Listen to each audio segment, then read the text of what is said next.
Hello दोस्तों, pick the fight civil service academy में आपका स्वागत है। आज जिस चीज़ का इंतज़ार था, समझिए कि वो इंतज़ार ख़त्म हो गया, क्योंकि 69 बीपीएससी का नोटिफिकेशन आज जारी कर दिया गया है।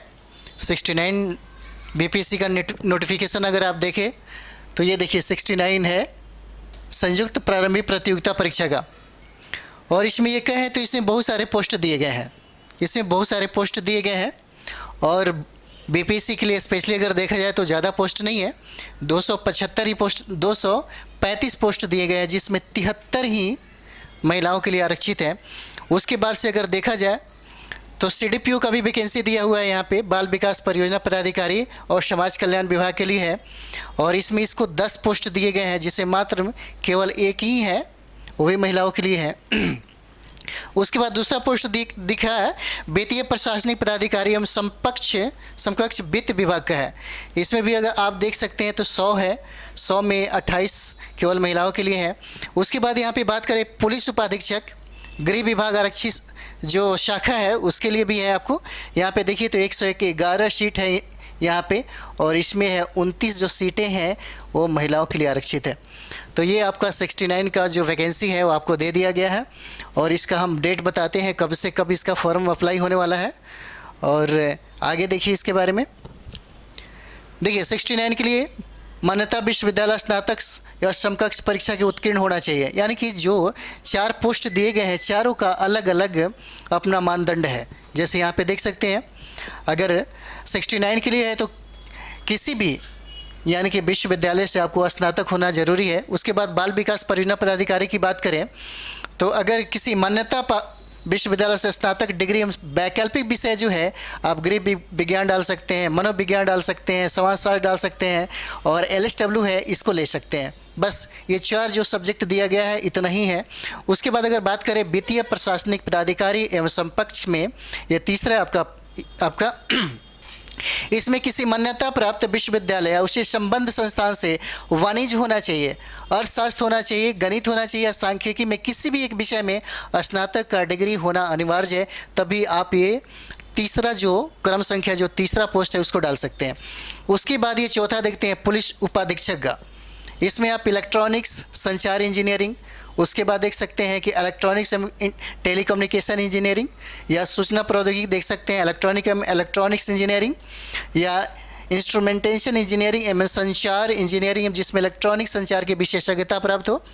विषयों में से किसी एक विषय में मान्यता प्राप्त विश्वविद्यालय अथवा समकक्ष से अभियंत्रण में स्नातक डिग्री या समकक्ष लगभग 50% अगर आपके पास है, या SC/ST वालों के लिए 45% है, तो ये चौथा नंबर का यानी कि जो दिया गया है कॉलम उसमें ये डाल सकते हैं। उसके बाद यहाँ पे देखिए जो ये चीज़ें, उसी तरह से अनुसूचित जाति के लिए SC/ST ABC ये सब कोडिंग जो है उसको ध्यान में आप रखेंगे।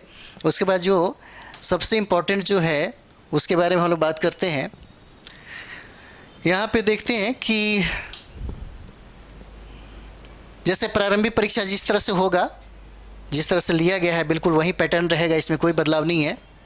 और यहाँ पे देखते हैं 69 संयुक्त प्रतियोगिता जो परीक्षा है उसमें जो अनिवार्य विषय की कोडिंग किया गया है, समान हिंदी जो है एक हो जाएगा। उसके बाद जो जीएस का पार्ट 1 हो जाएगा, 2 हो जाएगा, जीएस का सेकंड जो पार्ट है वो 3 हो जाएगा, और निबंध का जो है वो आपको कॉलम में 38 हो जाएगा। और इस तरीके से देखें तो 300 का हो जाएगा, 339 हो जाएगा, और समान हिंदी का 100 हो जाता है। इस तरीके से आप वैकल्पिक कोडिंग विषय में देख सकते हैं, इस तरह से भरा जाएगा। उसके बाद हम लोग देखते हैं उसी तरह से बाल विकास यानी कि सीडीपीओ के लिए भी है। सीडीपीओ का भी वही चीज़ है, समान हिंदी, इसमें कुछ निबंध की बात नहीं किया गया है। अगर इसमें देखिए तो बाल विकास जो परियोजना पूछा गया है, ये जो आपको अनिवार्य विषय है समान विषय हो जाएंगे, और प्रथम और सेकंड बस यही किया गया जो पुरानी जो इस पे जो चल रहा था उसकी बात देखा गया है यहाँ पे। उसके बाद यहाँ पे देखेंगे जो 3 नंबर का जो क्रम है उसमें जो आपको मेन का जो इसमें देना होगा वो है समान हिंदी जो सभी के लिए अनिवार्य है। उसके बाद जीएस जो 1 हो जाएगा और जीएस 2 हो जाएगा 300 का, ये कर दिया गया। लेकिन इस पुलिस उपाधीक्षक में इसको बिल्कुल बीपीएससी का जो सिलेबस है बिल्कुल डाला गया है। हिंदी जनरल 100 हो जाएगा, और सामान्य अध्ययन प्रथम जीएस की बात करें 300, समान आपको 300 हो जाएगा और निबंध भी आपको 38 में ये दिया गया है। इस तरीके से यहाँ पे हम लोग देखेंगे तो देखिए सबसे इम्पॉर्टेंट ये है हमारा ऑनलाइन आवेदन प्रारंभ करने की तिथि 15/7/2023 से है, 15/7/2023 से है और इसका लास्ट जो हो जाएगा, लास्ट जो डेट दिया हुआ है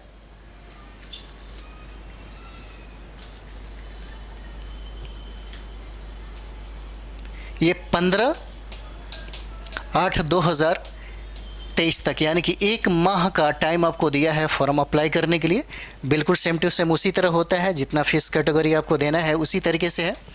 और यहाँ पे अगर देखा जाए तो सारी सुविधा आपको इस तरह से जो पुरानी चीज़ें हैं उसी में जो निहित है उसी टाइप से दिया हुआ है। तो इस तरीके से है कि आपको अब अप्लाई करना होगा। 15/7 से स्टार्ट हो जाएगा और उसके बाद आप देखें तो 15/8/2023 तक चलेगा। हमारे संस्थान में बीपीएससी के लिए 69 के लिए टारगेट बैच भी चल रही है, ऑनलाइन और ऑफलाइन भी चल रही है। और 69 के लिए एक ठोस एक रणनीति है। अगर आप ज्वाइन करना चाहते हैं तो जल्दी ज्वाइन करें, क्योंकि एग्ज़ाम का डेट बिल्कुल वही है। एग्ज़ाम के डेट में कोई परिवर्तन नहीं हुआ है और फॉर्म अप्लाई का टाइम भी आपको दे दिया और बहुत सारी संख्या इसमें फॉर्म अप्लाई करेगी। लेकिन एक बात और भी है कि इसकी जो संख्या है, इसकी संख्या बहुत ज़्यादा नहीं है, 1500, 2000, 1100 ऐसा कुछ भी नहीं है। अब यहाँ पे वही लोग फाइट करेंगे जिसके पास मेन का सबसे बेहतर नॉलेज होगा। मेन का जिसके पास बेहतर नॉलेज हैगा वहीं बीपीएससी अब कंप्लीट करेंगे।